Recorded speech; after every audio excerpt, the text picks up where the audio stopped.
4 days ago, in his final State of the Union speech, President Bush began his remarks by claiming again that, quote, our country has been tested in ways none of us could have imagined. None of us could have imagined, as if no one had ever warned him. That is what he told the 9/11 Commission, the creation of which he opposed, whose members he appointed, whose questions he avoided as long as politically possible.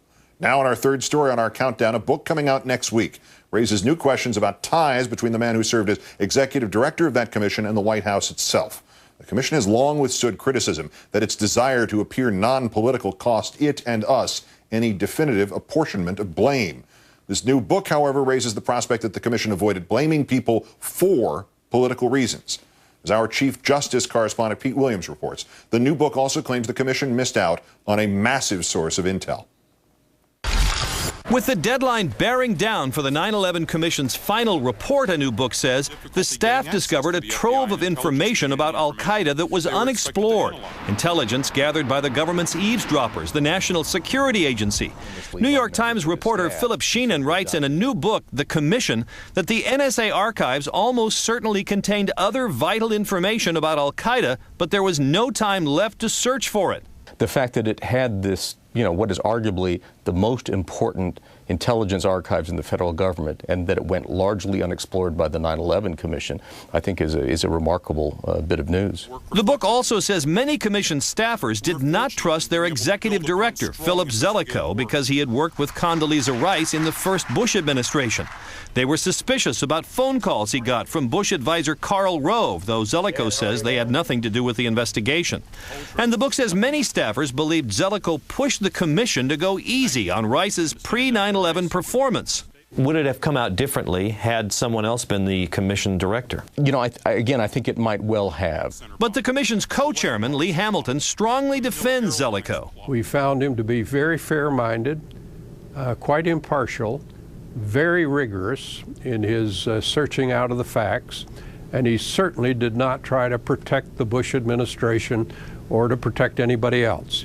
Zelikow himself declined an on-camera interview, but says he pulled no punches, and he says the commission was well aware of the NSA's findings about al-Qaeda, even if the raw intelligence was not fully explored. And tonight, Lee Hamilton says he knows of nothing that would have changed the report's factual findings or its recommendations, which he says remain largely unchallenged, Keith. Pete, can you flesh out that Rice connection for us? I think one of the biggest disputes for the 9/11 Commission was between Richard Clarke, formerly of the National Security Council staff, and Condoleezza Rice. Clarke said he repeatedly tried, you recall, to warn her in the Bush administration about the dangers of al-Qaeda, but that they weren't interested. Sheenan reports that commission staffers distrusted Zelikow when they learned that he worked on the Bush transition and was involved in demoting Clarke. But Sheenan also says in this book that Zelikow gets credit for the reason the report reads well, is well organized, that he often put his interest as a historian above any loyalties he may have felt to the administration. And Sheenan concludes that Zelikow was, as he put it, a mixed bag. There's something in here also that hasn't gotten a lot of initial publicity about the role that John Ashcroft played as Attorney General. Well, Ashcroft was criticized for not having enough interest in terrorism, and when he came to testify before the 9/11 Commission, he was very critical of a commission member, Jamie Gorelick, who served in the Clinton Justice Department, and said a policy she had come up with, in essence, kept intelligence people from talking to criminal investigators, cutting off potential connections. When he did that, according to the book, the commission members rallied around her. It came at a time when the commission was under partisan attack, and it had the effect of galvanizing the commission and uniting it. Who would have expected that would have been Mr. Ashcroft's legacy with the commission? Pete Williams, Chief Justice correspondent of NBC News. Great, thanks for staying late with us, Pete. You bet.